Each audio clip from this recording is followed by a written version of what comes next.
जय श्री कृष्णा। राधे राधे। आज आप सभी ने सुनेंगे बैसाख की 5 व्रत कथाएं। बंदरिया और राजा की कहानी। बैसाख महीना में बंदरिया की कहानी सुननी चाहिए। कहानी एक राजा जो रोज सुबह उठकर गंगा जी नहाने जाता था। राजा ने सबको यह बोल रखा था कि मेरे से पहले कोई गंगा जी में नहीं नहाएगा।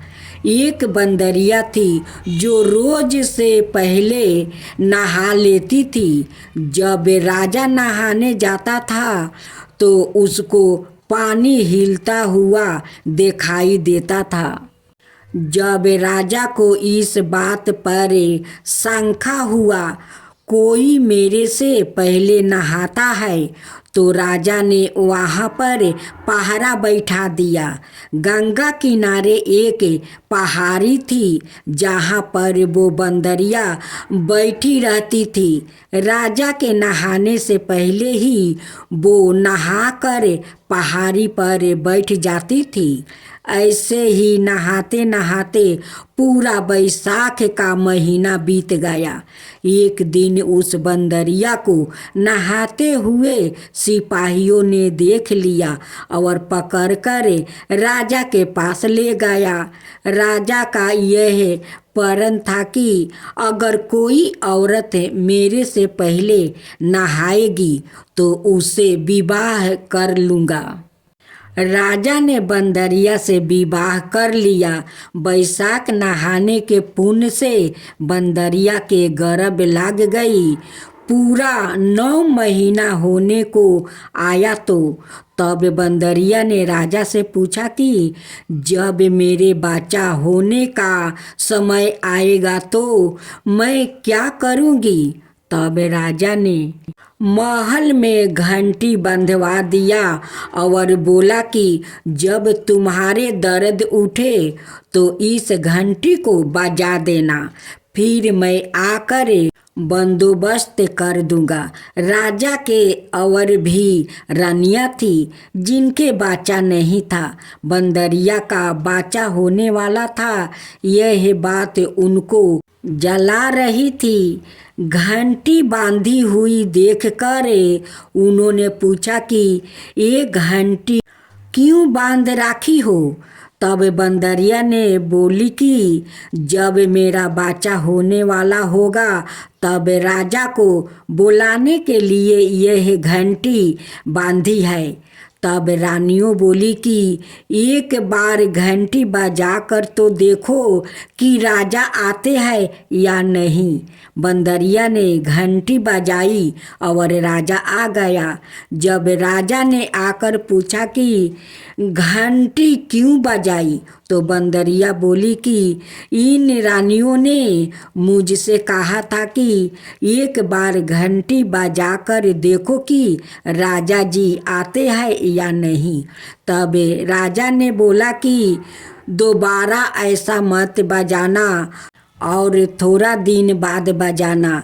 जब बंदरिया के बच्चा होने वाला था तो बंदरिया ने खूब घंटी बजाई पर राजा नहीं आया। जब बंदरिया ने रानियों से पूछा कि अब क्या होगा, मैं बच्चे को जन्म कैसे दूंगी, तब रानियों ने बंदरिया से कहा कि आँखों पर पट्टी बांध लो और नीचे मुंह कर ले। बंदरिया के बैसाख नहाने से बहुत सुंदर लड़का हुआ।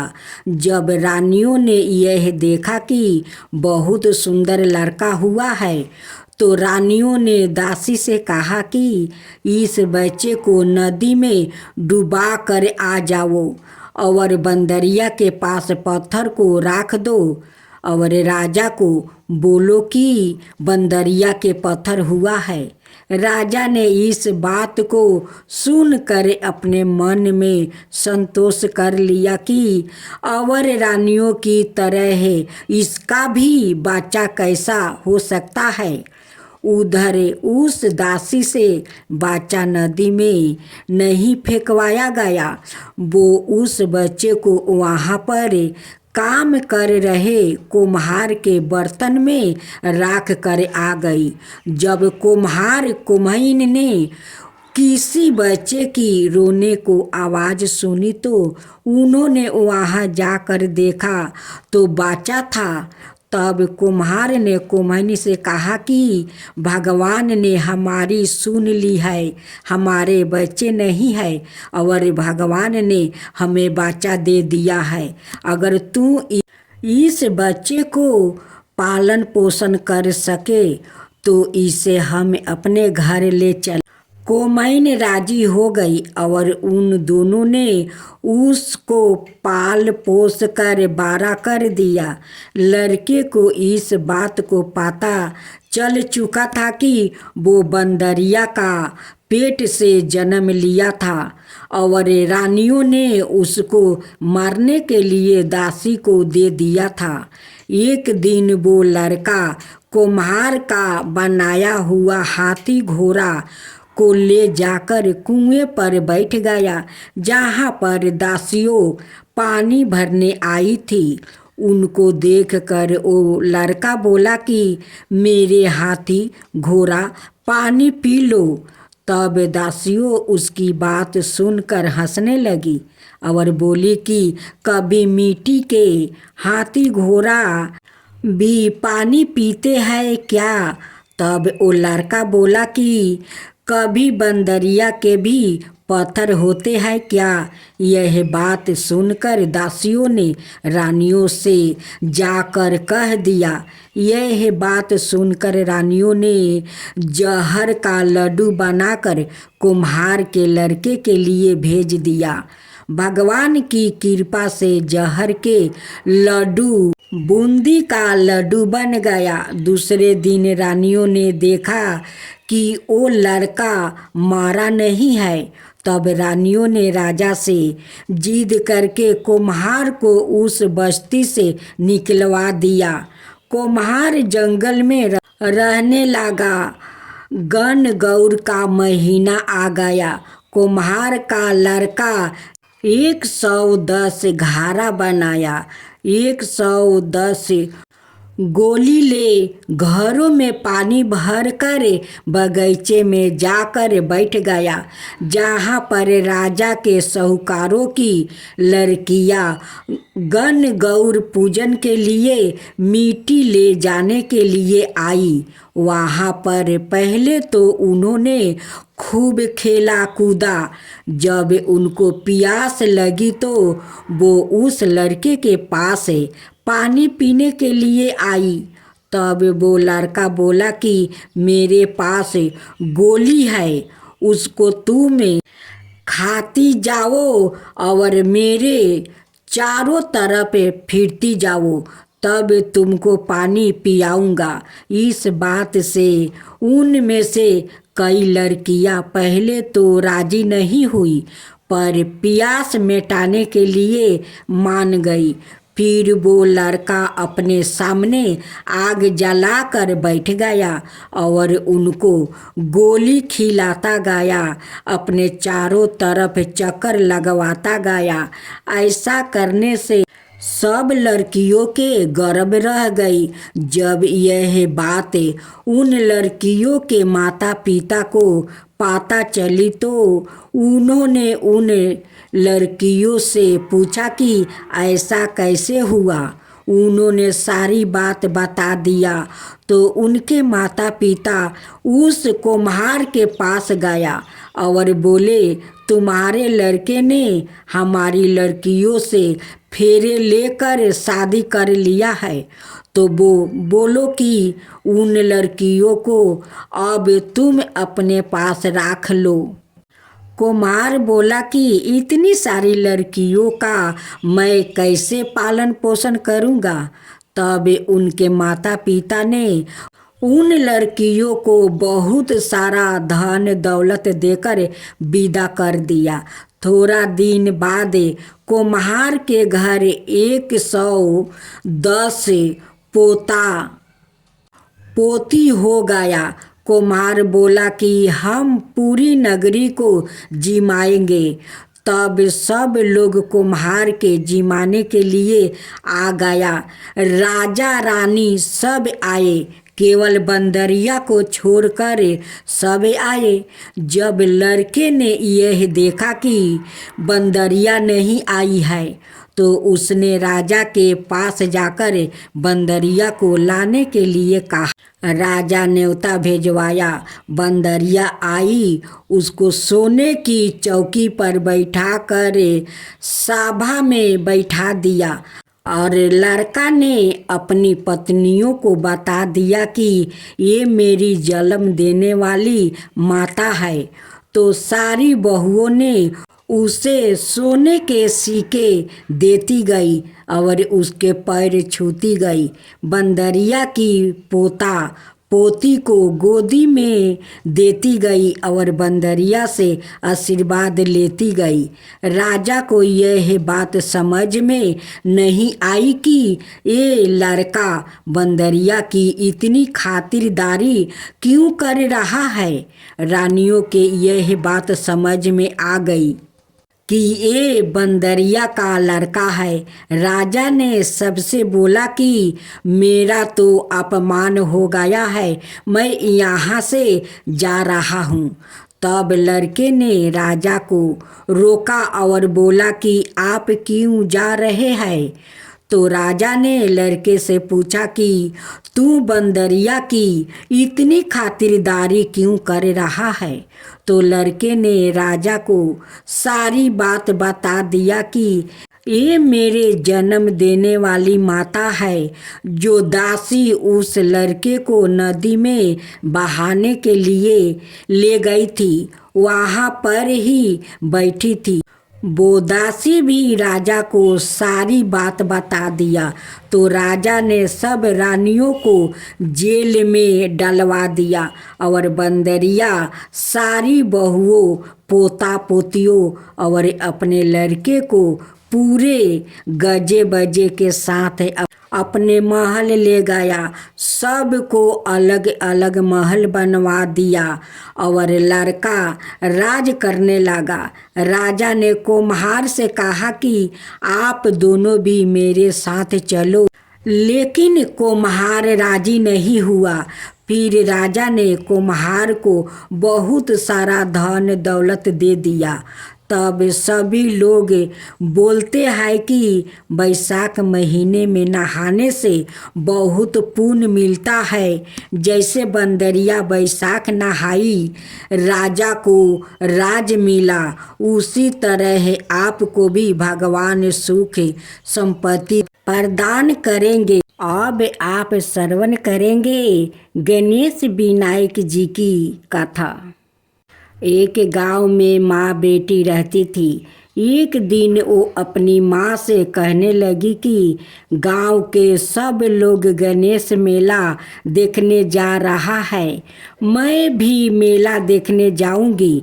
माँ ने कहा कि वहाँ बहुत भीड़ होगी, कहीं गिर जाएगी तो चोट लगेगी।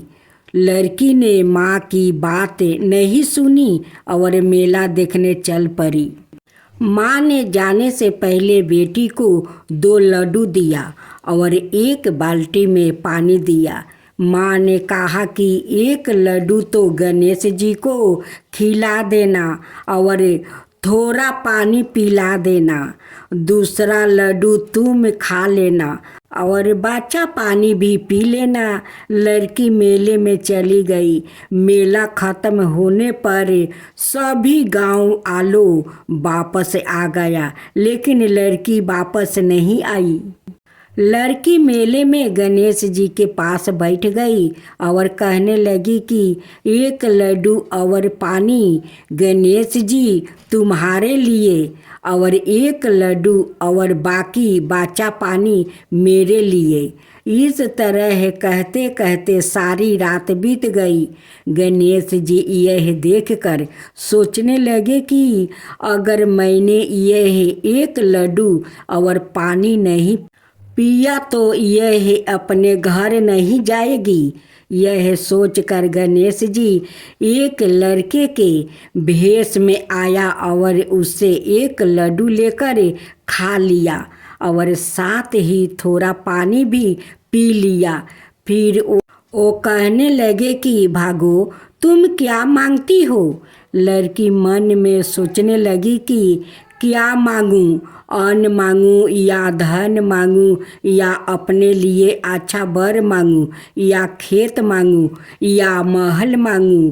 वो मन में सोच रही थी तो गणेश जी उसके मन की बात को जान गए। वो लड़की से बोले कि तुम अपने घर जाओ और तुमने जो भी मन में सोचा है वो सब तुम्हें मिलेगा। लड़की घर जब पहुंची तो माँ ने पूछा कि इतनी देर कैसे हो गई? बेटी ने कहा कि आपने जैसा कहा था मैंने वैसा ही किया है और देखते ही देखते जो भी लड़की ने सोचा था वो सब कुछ हो गया। राधे राधे भक्तजनों, आज आप सुनेंगे वैशाख कृष्णा पक्ष की बरथुनी एकादशी व्रत कथा। धर्मराज युधिष्ठिर बोले, हे भगवान, वैशाख मास के कृष्णा पक्ष की एकादशी का क्या नाम है? उसकी विधि क्या है और उसके करने से क्या फल प्राप्ति होता है? आप विस्तार पूर्वक मुझसे कहिए। मैं आपको नमस्कार करता हूँ। श्री कृष्णा जी कहने लगे, हे राजेश्वर, इस एकादशी का नाम बरथुनी है। यह सौभाग्य देने वाली, सब पापों को नष्ट करने वाली और अंत में मोक्ष देने वाली है। इस व्रत को आदि कोई अभागिन स्त्री करे तो उसको सौभाग्य मिलता है। इसी बरथुनी एकादशी के प्रभाव से राजा मंधाता सरग को गाया था। बरथुनी एकादशी का फल 10,000 बरस तक तप करने के बराबर होता है। कुरुक्षेत्र में सूर्यग्रहण के समय एक मन सौरन दान करने से जो फल प्राप्ति होता है वही फल बरथुनी एकादशी के व्रत करने से मिलता है। बरथुनी एकादशी के व्रत को करने से मनुष्य इस लोक में सुख भोग कर परलोक में स्वर्ग को प्राप्ति होता है। शास्त्रों में कहा गया है कि हाथी का दान घोड़े के दान से श्रेष्ठ है। हाथी के दान से भूमि दान, भूमि के दान से तिलों का दान, तिलों के दान से सौरन का दान और सौरन के दान से अन्न का दान श्रेष्ठ है। अन्न दान के बराबर कोई दान नहीं है। अन्न दान से देवता, पितरों और मनुष्यों तीनों निर्पीत हो जाता है। शास्त्रों में इसको कन्यादान के बराबर माना है। बरथुनी एकादशी के व्रत से अन्नदान और कन्यादान दोनों के बराबर फल मिलता है। जो मनुष्य लोभ के वश होकर कन्या का धन लेता है वो परलोक काल तक नरक में वास करता है या उनको अगले जन्म में बिलवा का जन्म लेना पड़ता है। जो मनुष्य प्रेम और धन सहित कन्या का दान करते हैं उनके पुण्य को चित्रगुप्त भी लिखने में असमर्थ है। जो मनुष्य इस बरथुनी एकादशी का व्रत करते हैं उनको कन्यादान का फल मिलता है। बरथुनी एकादशी व्रत करने वालों को दशमी के दिन नियम लिखित वस्तुओं को त्याग देना चाहिए। कांसे के बर्तन में भोजन करना, मांस, मधु, शहद, मसूर की दाल, दूसरों का अन्न, चने का साग दोबारा भोजन करना, कद्दू का साग, स्त्री प्रसंग, व्रत वाले दिन जुआ नहीं खेलना चाहिए और शयन भी नहीं करना चाहिए। उस दिन पान खाना, दतुवन करना, दूसरे की निंदा करना और चुगली करना एवं पापी मनुष्यों के साथ बातचीत सब त्याग देना चाहिए। उस दिन क्रोध, मीठा भाषा का त्याग कर देना चाहिए। इस व्रत में नमक, तेल अथवा अन्न वर्जित है। हे राजन, जो मनुष्य विधिवत इस एकादशी को करते हैं उनको स्वर्ग लोक की प्राप्ति होती है। अत मनुष्य को पापों से डराना, बचाना। इस व्रत के महात्म्य को पढ़ने से 1000 गौदान का फल मिलता है। इसका फल गंगा स्नान के फल से भी अधिक है। अब आप श्रवण करेंगे माँ तुलसी की कथा। यथा समय जब ननद की शादी हुई तो उसकी भाभी ने बारातियों के सामने तुलसी का गमला फोड़ कर रख देती है। भगवान की कृपा से वो गमला स्वादिष्ट भोजन में बदल जाता है।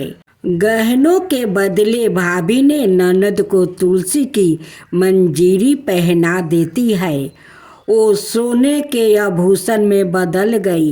वस्तुओं के स्थान पर तुलसी का जनेऊ रख दिया तो वो रेशमी वस्तु में बदल गया। ससुराल में उसके दहेज आदि के बारे में बहुत बड़ाई हुई। इस पर भाभी को बड़ा आश्चर्य हुआ और तुलसी जी की पूजा का महत्व उसकी समझ में आ गया। भाभी की एक लड़की थी।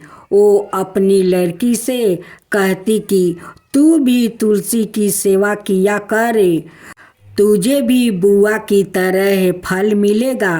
पर लड़की का मन तुलसी की सेवा में नहीं लगता था। लड़की की विवाह का समय आया तो भाभी ने सोचा जैसे व्यवहार मैंने अपनी ननद से किया है उसी के कारण उसे इतनी इज्जत मिली है, क्यों ना मैं अपनी लड़की के साथ भी वैसा ही व्यवहार करूं। उसने तुलसी का गमला फोड़कर बारातियों के सामने रख दिया, परंतु इस बार मीठी मीठी ही रह गई। मंजीरी ओ पते भी अपने पूर्व रूप में ही रहे और जनेऊ जनेऊ ही रहा। सभी बाराती भाभी की बुराई करने लगा। ससुराल में सभी लड़की की बुराई कर रहे थे। भाभी ननद को कभी घर नहीं बुलाती है। भाई ने सोचा मैं ही बहन से मिल आऊं। उसने अपनी इच्छा पत्नी को बताई और सौगात ले जाने के लिए कुछ मांगा। भाभी ने थैले में जुआर भर कर कही और तो कुछ है नहीं, यही ले जाओ। वो दुखी मन से चल दिया। भाला बहन के घर कोई जुआर लेकर आता है। बहन के नगर के समीप पहुँच कर उसने एक गौशाला में गाय के सामने जुआर का थैला उलीट दिया। तब गौपालक ने कहा, ए भैया, सोना मोती गाय के आगे क्यों डाल रहे हो? भाई ने उसको सारी बात बता दिया और सोना मोती लेकर प्रसन्न मन से बहन के घर गया। बहन बड़ी प्रसन्न हुई। कथा की लोक कीर्ति यह है कि तुलसी की सेवा से दाम्पत्य जीवन सुंदर और परागाढ़ होता है। अंत तुलसी विवाह के दिन यह लोक गाथा अवश्य पढ़नी चाहिए।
आप सुनेंगे तीसरा 12 अवतार भगवान की कथा था।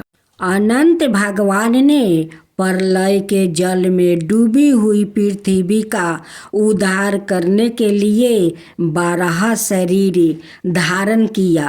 कहा जाता है कि एक दिन स्वयंभू मनु ने बड़ी नम्रता से हाथ जोड़कर अपने पिता ब्रह्मा जी से कहा, पिताजी, एकमात्र आप ही समस्त जीवों के जन्मदाता है।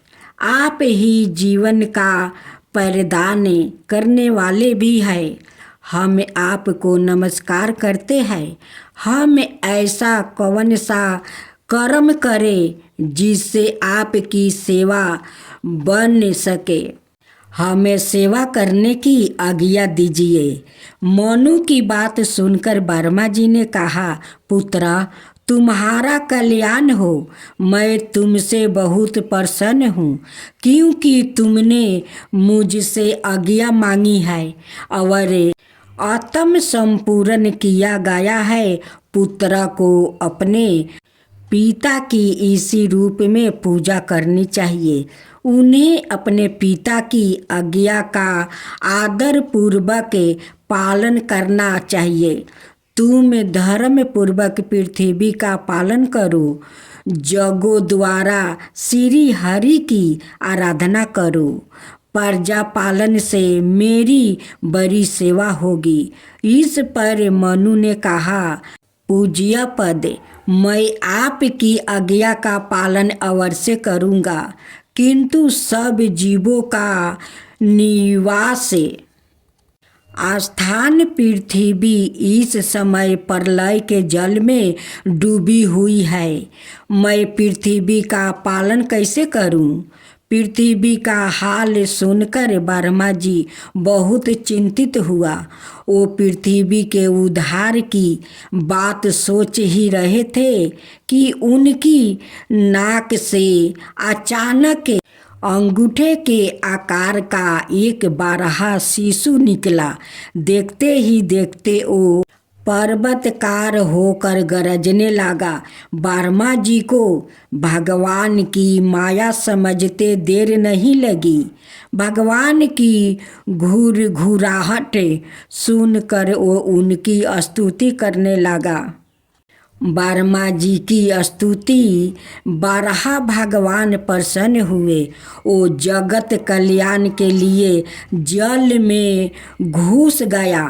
थोड़ी देर बाद वो जल में डूबी हुई पृथ्वी को अपनी दांतों पर लेकर रसताल से ऊपर आए। उनके मार्ग में विघ्न डालने के लिए महापराक्रमी हिरण यक्ष ने जल के भीतर ही उन पर गादा से आक्रमण किया। इससे उनका क्रोध चक्रा के समान तीक्ष्ण हो गया। उन्होंने उसे लीला से ही इस प्रकार मार डाला जैसे सिंह हाथी को मार डालता है। जल से बाहर निकले हुए भगवान को देखकर ब्रह्मा आदि देवता हाथ जोड़कर उनकी स्तुति करने लगा। इससे प्रसन्न होकर वराह भगवान ने अपने खुरों से जल को रोक कर उस पर पृथ्वी को स्थापित कर दिया। पृथ्वी का उद्धार करने वाले वराह भगवान को हम सब नमस्कार करते हैं।